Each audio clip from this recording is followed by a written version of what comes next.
So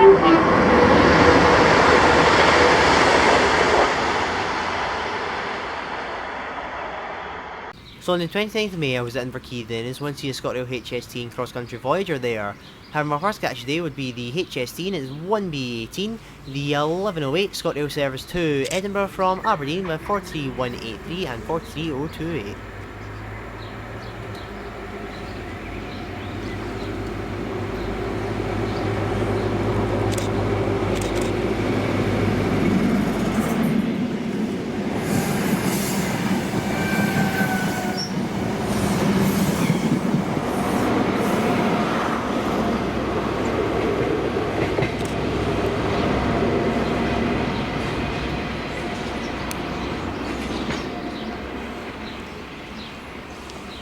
And then here would come the Cross Country Voyager for the last catch, which would run in an ECS move on the 5A06, the 1118 Cross Country Service to Dundee from Craigington 18 or SMD with 220007.